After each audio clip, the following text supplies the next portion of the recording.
قل بفضل اللہ وبرحمتہ فبذلک فلیفرحوا هو خیر مما یجمعون آمنت باللہ صدق اللہ العظیم وبلغنا رسولہ النبی الکریم ونحن علی ذلک لمن الشاہدین والشاکرین والحمد للہ رب العالمین۔ آئیے سب سے پہلے جی لگا کر رحمت عالم، نور مجسم، شاہ بنی آدم، رسول محتشم، فخر عالم، فخر آدم و بنی آدم، یعنی حضور احمد مجتبیٰ حضرت محمد رسول اللہ صلی اللہ تعالی علیہ وسلم کی بارگاہ ناز میں جی لگا کر میرے ساتھ آواز سے آواز ملا کر کے پڑھیں الصلاۃ والسلام علیک یا رسول اللہ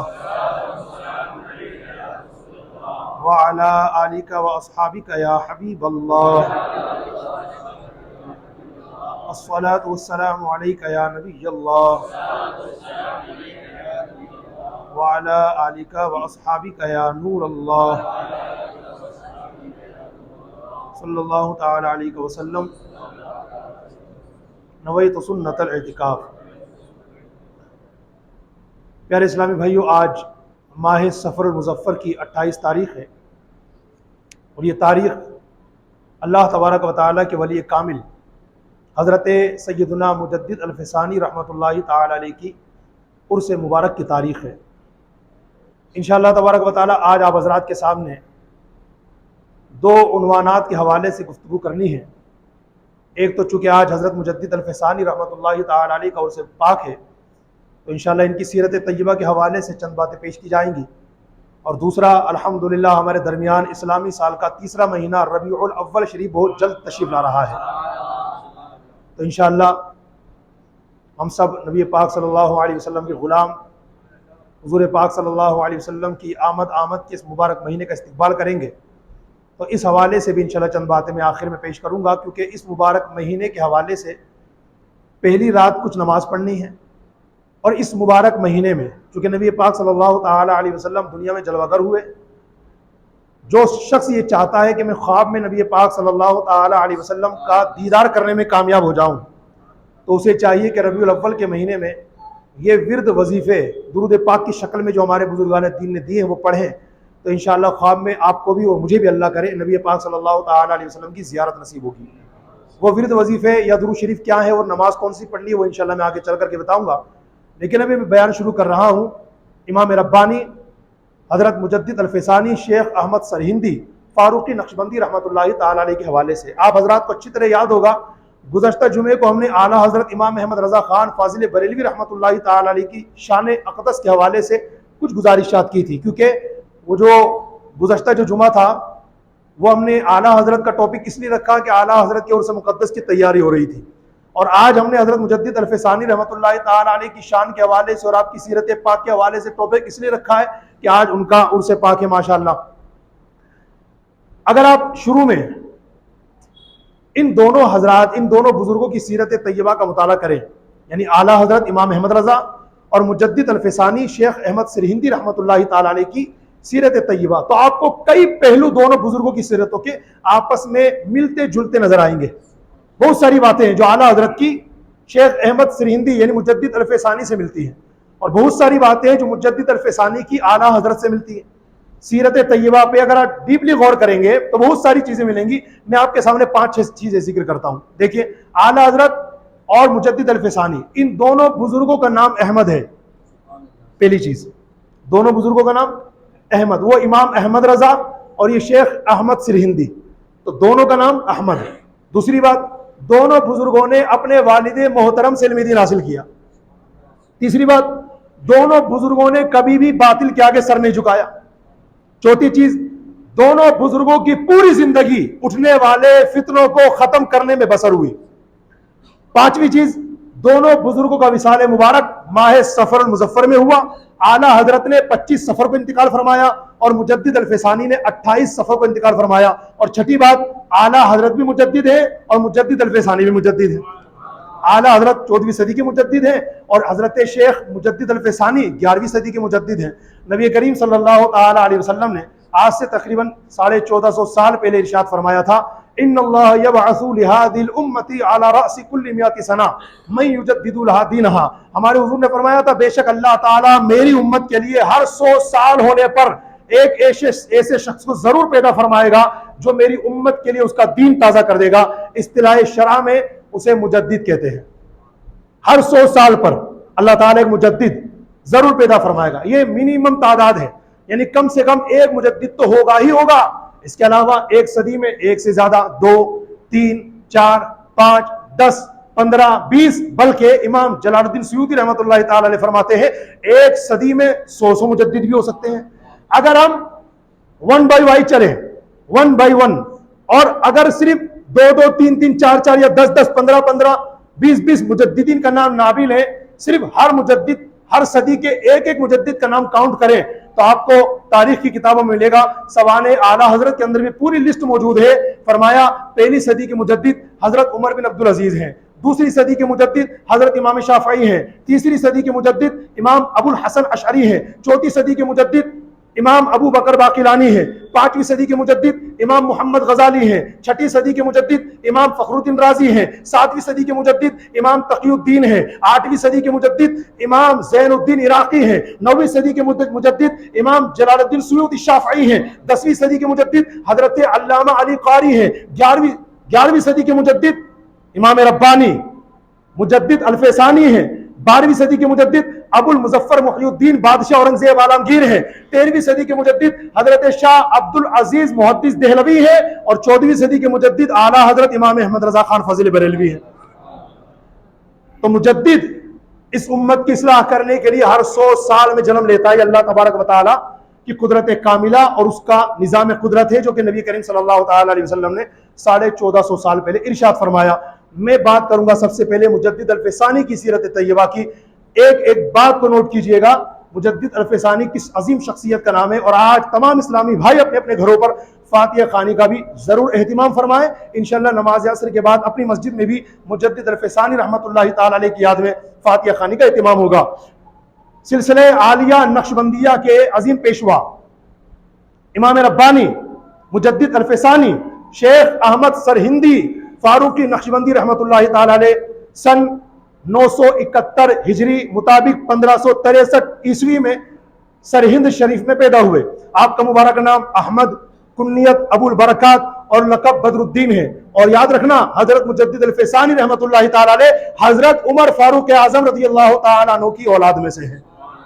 17 ایئرس 17 سال کی عمر میں تمام علوم درسیہ سے فراغت پائی اور علم حاصل کرنے کے بعد پھر آپ آگرہ تشریف لائے, اور آگرہ تشریف لانے کے بعد پڑھانا شروع کیا. وقت کے بڑے بڑے فاضل علماء کرام آپ کی بارگاہ میں علم و حکمت کے چشموں سے سیراب کرنے کے لیے آتے. طویل زمانے تک آپ نے آگرہ کی سرزمین پر علم کے پیاسوں کو علم کا جام پلایا اور بھر بھر کے جام پلایا, اور لمبے عرصے تک یہاں پر دین کی خدمت کرتے رہے. یہاں پر آپ کو ایک لمبا عرصہ گزر گیا دین کی خدمت کرتے ہوئے, اور وہاں سرہند شریف میں آپ کے والد بزرگوار حضرت شیخ عبد الاحد فاروقی رحمۃ اللہ تعالی علیہ کو آپ کی یاد ستانے لگی. چنانچہ انہوں نے وہاں سے طویل سفر اختیار کیا, اور سفر کرتے کرتے کرتے کرتے آپ کے والد بزرگوار آگرہ کی سرزمین پر آپ کے دربار میں آئے, اور آپ کے مبارک چہرے کو دیکھ کر کے اپنی آنکھوں کو ٹھنڈا کیا.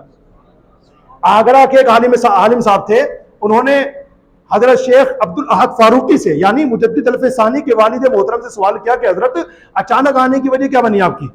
اتنا لمبا سفر طے کیا آپ نے, اتنی تکلیفیں برداشت کی, کس وجہ سے آنا ہوا, اور وہ بھی اچانک آنا ہوا بغیر اطلاع کے بغیر انفارم کیا آپ آ گئے؟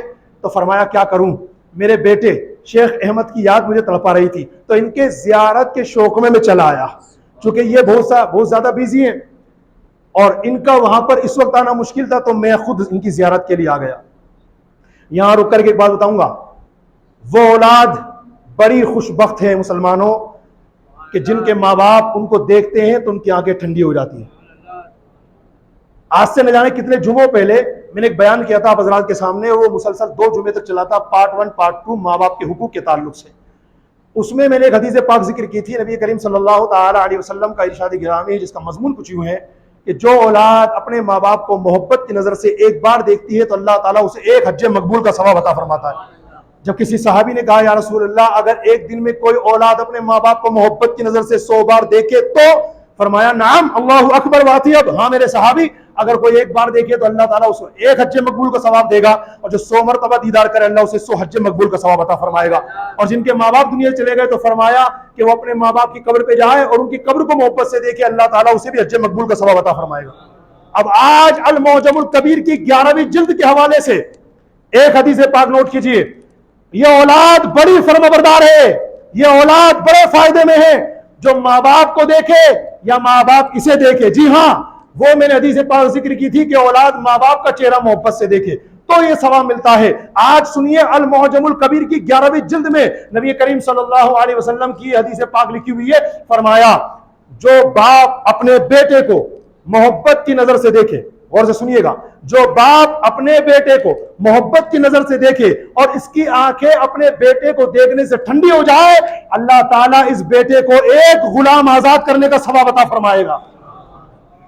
دونوں طرف فائدہ ہے، یہ ماں باپ کو محبت سے دیکھے یا ماں باپ اس کی طرف محبت سے دیکھے۔ مگر ایک بات یاد رکھیے گا، آپ کا بیٹا فلمیں ڈرامے دیکھ رہا ہو اور آپ دیکھ کر خوش ہو رہے ہو، آپ کا بیٹا گانے باجے سن رہا ہو اور آپ دیکھ کر خوش ہو رہے ہو، آپ کا بیٹا معاذ اللہ سود اور رشوت کا کاروبار کر رہا ہو اور اسی پیسے سے اپنی بلڈنگ کھڑی کر رہا ہو اور حرام کے پیسوں سے بنائی ہوئی بلڈنگ کے فرنٹ گیٹ پر لکھ رہا ہو ھذا من فضل ربی، یہ میرے رب کے فضل سے ہے معاذ اللہ، اور آپ خوش ہو رہے ہو، تو یاد رکھیے گا یہ فضیلت اس وقت نہیں ملے گی۔ حضرت علامہ عبدالرؤف مناوی رحمۃ اللہ تعالی علیہ نے اس حدیث پاک کو ذکر کرنے کے بعد فرمایا، اس حدیث پاک کا مطلب یہ ہے کہ جو بیٹا یا بیٹی نیک کام میں مشغول ہو، اللہ کی فرما برداری کر رہے ہو، جیسے نماز پڑھ رہے ہو، روزہ رکھ رہے ہو، تلاوت قرآن کر رہے ہو، صدقات و خیرات دے رہے ہو، مسجد مدرسے بنا رہے ہو، یا اللہ تبارک و تعالیٰ کی XYZ کوئی بھی فرما برداری والا کام کر رہے ہو، اور ماں باپ اس کی طرف محبت سے دیکھے اور اپنے بیٹے بیٹی کو عبادت کرتا ہوا، اللہ کی فرما برداری کرتا ہوا دیکھ کر کے ان کی آنکھیں ٹھنڈی ہو جائے، تو اللہ تعالیٰ اس بیٹے بیٹی کو ایک غلام آزاد کرنے کا ثواب عطا فرمائے گا۔ حضرت علامہ عبدالرؤف مناوی رحمۃ اللہ علیہ نے اس حدیث کو ذکر کرنے کے بعد معاملہ کلیئر کر دیا، یعنی آپ کا بیٹا ٹائم پاس کر رہا ہو، کرکٹ کھیل کر، کبڈیاں کھیل کر، فٹ بال کھیل کر، وغیرہ وغیرہ وغیرہ کھیل کر، یا جائز اور ناجائز کھیل کھیل کر، اور آپ اس وقت خوش ہو رہے ہو دیکھ کر کے، تو فرمایا یہ فضیلت اس بیٹے کے لیے نہیں ہے۔ وہ بیٹا جو اللہ کی فرما برداری میں لگ رہا ہو اور ماں باپ اسے دیکھے اور ان کی آنکھیں ٹھنڈی ہو جائیں اسے نیک کام کرتا ہوا دیکھ کر، تو اس بیٹے کو اللہ تعالیٰ ایک غلام آزاد کرنے کا ثواب عطا فرمائے گا۔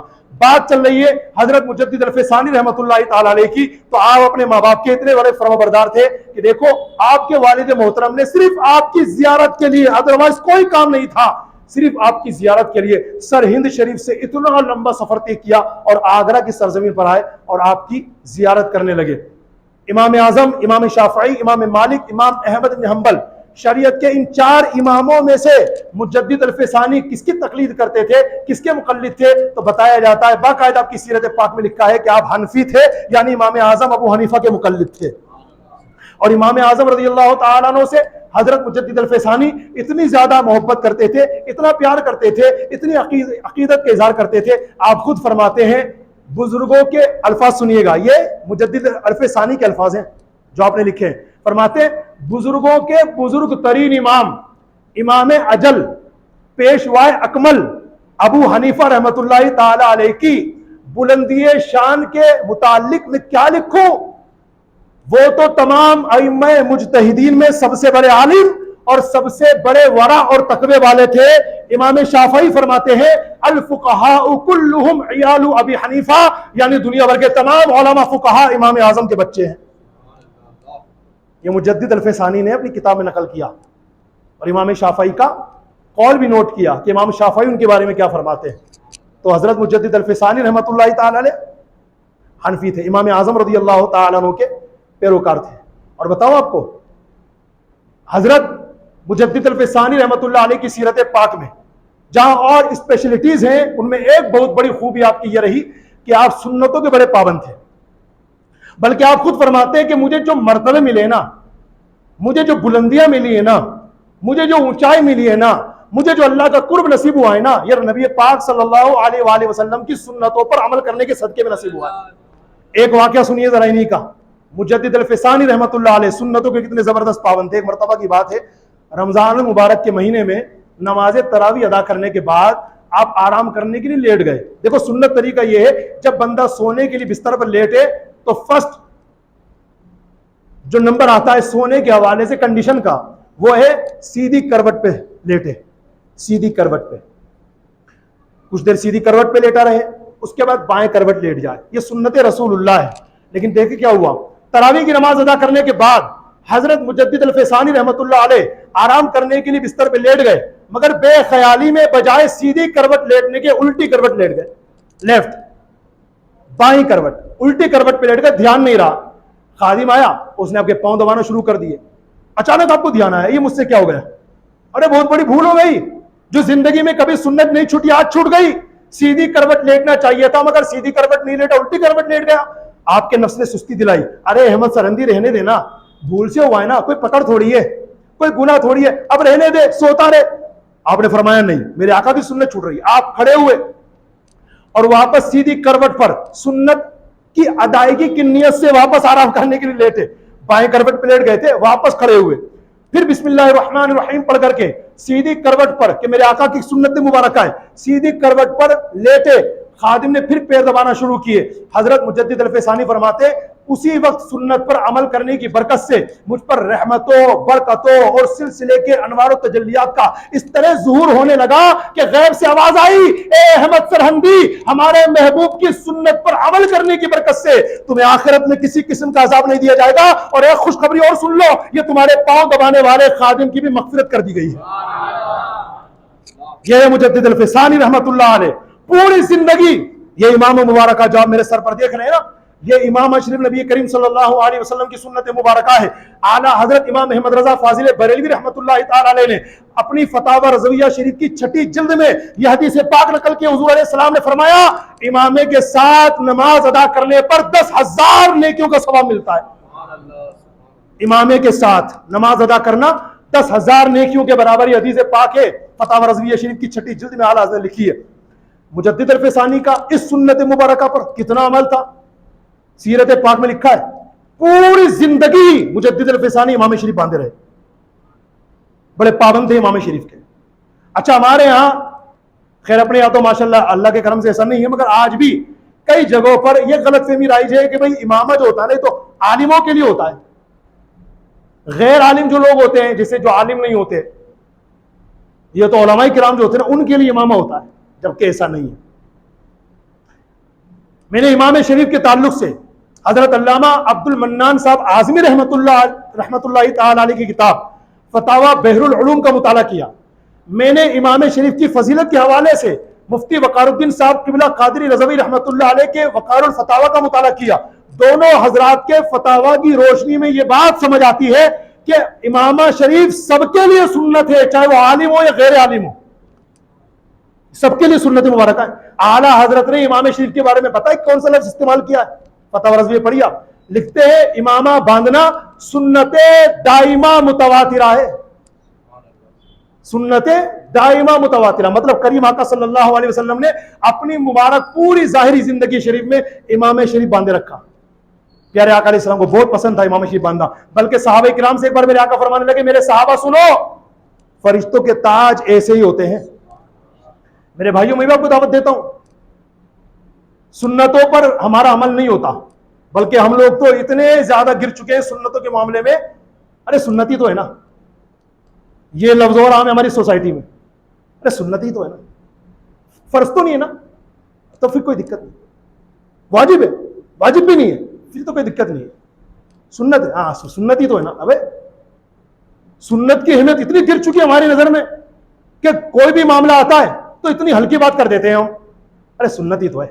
لا حول ولا قوت الا باللہ. میرے استاذ کرام فرمایا کرتے تھے ان صحابہ میں اور آج کے مسلمانوں میں محبت رسول کے حوالے سے یہی بہت بڑا ڈیفرنس ہے کہ صحابہ سنت کو سنت سمجھ کر عمل میں لاتے تھے اور یہ مسلمان سنت کو سنت سمجھ کے چھوڑ دیتے ہیں. صحابہ کرام کو جو اسٹیٹس اتنا بلند ہو گیا اس کی ایک وجہ یہ بھی ہے، سنت کو سنت سمجھ کر فالو کیا. ہمارے آقا کی سنت ہے، چلو بھائی. وہ یہ نہیں دیکھتے تھے کہ سنت موقع ہے کہ غیر موقع ہے. ہم عصر کی سنت کہاں پڑھتے ہیں، ہم عشاء کی سنتیں کہاں پڑھتے ہیں، عادت سی بن گئی ہے ہم عصر کی سنت نہیں پڑھیں گے، عشاء کی سنت نہیں پڑھیں گے. ارے بھائی کیوں نہیں پڑھتے، حالانکہ 10 منٹ پہلے مسجد میں آئے تھے پھر بھی نہیں پڑھتے. ارے سنت ہے استاد، سنت غیر موقع ہے، تو سنت موقع تھوڑی ہے. تو چاچا سنت غیر موقع بھی مان لو ہے اور آپ یہ کہتے ہو بھائی پڑھنا ضروری نہیں ہے، لیکن یہ بھی تو رخ دیکھو نا کہ پڑھو گے تو کتنا عظیم ثواب ملے گا. اور سنت موقدہ ہو یا غیر موقدہ ہو، دونوں کے لیے میرے آقا فرماتے ہیں من احب سنتی فقد احبنی ومن احبنی کان معی فی الجنہ. میرے آقا فرماتے ہیں جس نے میری سنت سے محبت کی اس نے مجھ سے محبت کی، اور جس نے مجھ سے محبت کی وہ میرے ساتھ جنت میں رہے گا. کتنی بڑی فضیلت ہے. یہاں تو دعائیں مانگتے ہیں اللہ میں جنت الفردوس میں آقا کے قدموں میں جگہ عطا فرما، اور جب حضور کی سنتوں کی بات آتی ہے تو ریجیکٹ کر دیتے ہو، اگنور کر دیتے ہو، اور پھر دعائیں مانگتے ہو. غور سے سوچو کہ یہ دعا کیسے قبول ہوگی؟ اگر جنت میں اللہ کرے جگہ مل بھی گئی تو ان کے قدموں میں کہاں جگہ ملے گی اس کو جس نے ان کی سنتوں کو ترک کیا. میرے آقا علیہ السلام نے سنن الہدا یعنی سنت موقدہ کے تعلق سے اسپیشل طور پہ فرمایا تھا کہ جس نے میری سنت کو ترک کیا اس کے لیے میری شفاعت حرام ہے. تو اس لیے اپنے کو کیا دیکھنا بھائی؟ سنت ہے بس.